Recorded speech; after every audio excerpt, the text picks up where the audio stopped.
नमस्कार साथियों। पिछली क्लास में हम ब्रिटिश मंत्रिमंडल का महत्व, उसकी विशेषताएं, कार्य, शक्तियों का अध्ययन किया। आज हम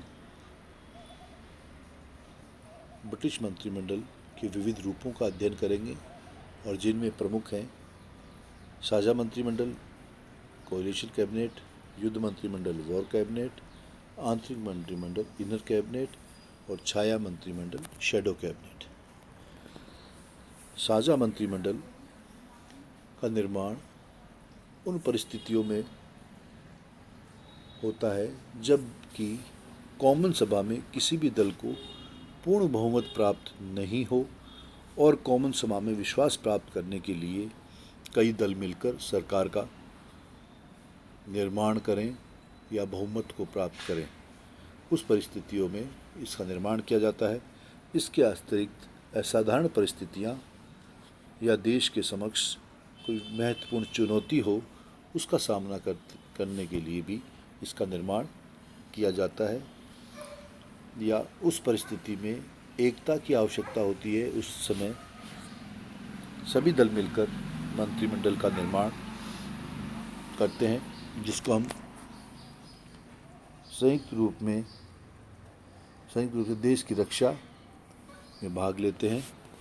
और इसके उदाहरण ब्रिटेन के अंदर मौजूद हैं कि 1931 में आर्थिक संकट तथा 1940 से 45 द्वितीय विश्व युद्ध के समय भी इंग्लैंड में साझा मंत्रिमंडल का निर्माण हुआ है कि उन दोनों देश के समक्ष दोनों बड़ी चुनौतियों का सामना करने के लिए सभी दलों ने मिलकर कोएलिशन गवर्नमेंट या साझा मंत्रिमंडल का निर्माण किया, जिससे कि उस समस्या, उस चुनौती का सामूहिक रूप से सामना किया जा सके। तो ये उन परिस्थितियों में ब्रिटेन के अंदर किया गया। अब हम देखते हैं कि हमारे यहाँ भी कोएलिशन गवर्नमेंट्स होती हैं, पर हमारे यहाँ सत्ता प्राप्त करने के लिए, अपनी सत्ता के हितों की रक्षा करने के लिए इसका निर्माण किया जाता है। दूसरा है युद्ध मंत्रिमंडल, वॉर कैबिनेट।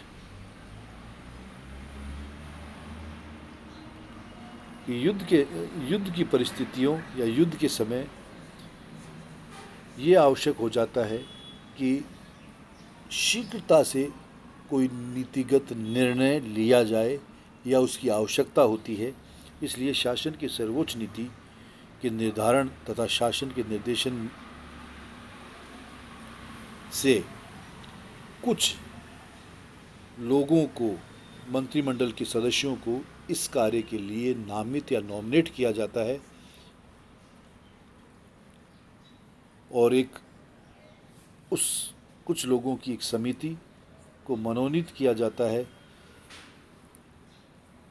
जो प्राय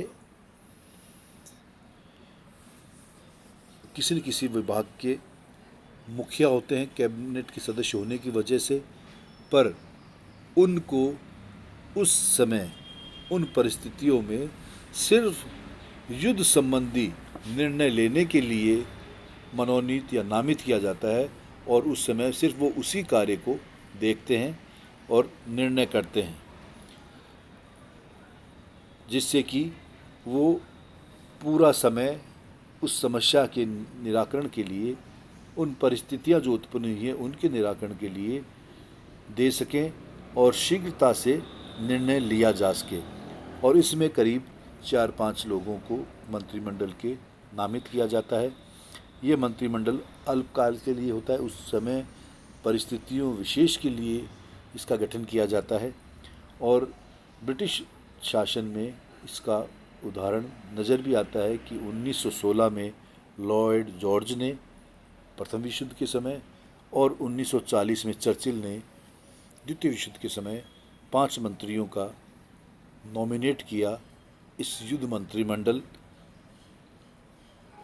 का निर्माण किया कि वो उन परिस्थितियों का शीघ्रता से निर्णय करें, सामना करने के लिए कोई आवश्यक हो उस पर निर्णय कर लें।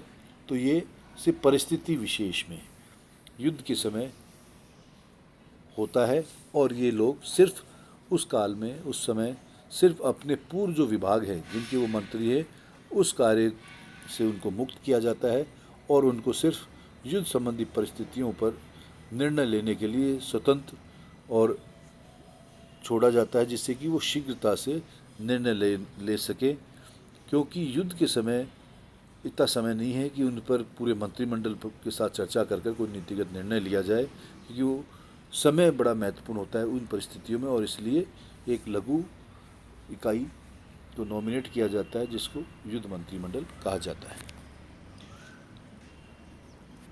तीसरी है आंतरिक मंत्रिमंडल, इनर कैबिनेट।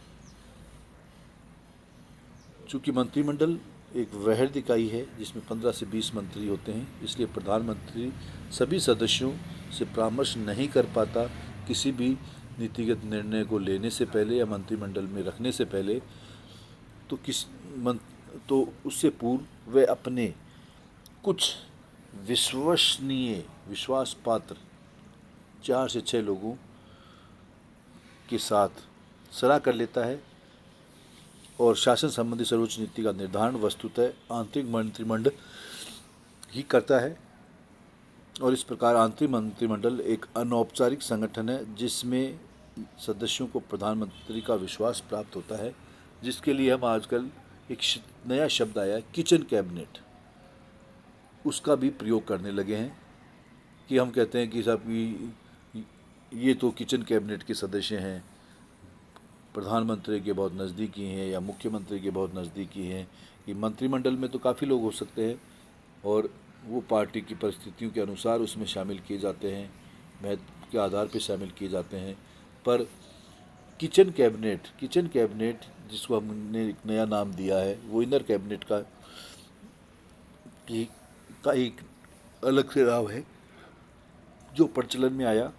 उसमें कि मंत्रिमंडल में कोई भी नीतिगत निर्णय या नीति लाने से पहले मुख्यमंत्री या प्रधानमंत्री अपने विश्वसनीय, जो उसके बहुत ही विश्वास पात्र हैं, उनके साथ निर्णय करता है और उस निर्णय के आधार पर वो फिर मंत्रिमंडल में निर्णय करते हैं। और आखिरी है छाया मंत्रिमंडल, शैडो कैबिनेट। इसका निर्माण विरोधी दल, सदन में विरोधी दल के नेता के द्वारा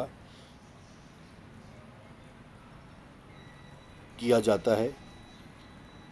इसे हम काल्पनिक मंत्रिमंडल या छाया मंत्रिमंडल भी कहते हैं। विरोधी दल के सदस्य छाया मंत्रिमंडल के माध्यम से सरकार के विभिन्न विभागों के मंत्रियों पर नज़र रखने के लिए मनोनीत किए जाते हैं विपक्षी दल के नेता के द्वारा, जिससे सरकार के प्रत्येक मंत्री या सरकार की प्रत्येक नीति पर बारीकी से नज़र रखी जा सके और उनकी कमजोरियों को ढूंढा जा सके और उनकी कमियों को उजागर किया जा सके। इसलिए विपक्षी दल का नेता अपने पार्टी के सदन के सदस्यों में से मंत्रिमंडल के सदस्यों पर बारीक नज़र रखने के लिए, उनके क्रियाकलापों पर नज़र रखने के लिए अपने सदस्यों में से मनोनीत करता है। और इसे 1937 के क्राउन के मंत्री अधिनियम द्वारा छाया मंत्रिमंडल को अप्रत्यक्ष मान्यता भी प्राप्त हो गई है। और तो ये एक काल्पनिक था, पर इसको अधिनियम के रूप में मान्यता भी प्राप्त हो चुकी है। और इसका मुख्य है कि ये विपक्षी दल के नेता के द्वारा सदन में अपने सदस्यों में से सरकार के सदस्यों पर नज़र रखने के लिए किया जा सकता है। धन्यवाद। अब अगली क्लास में हम नया टॉपिक शुरू करेंगे। ठीक।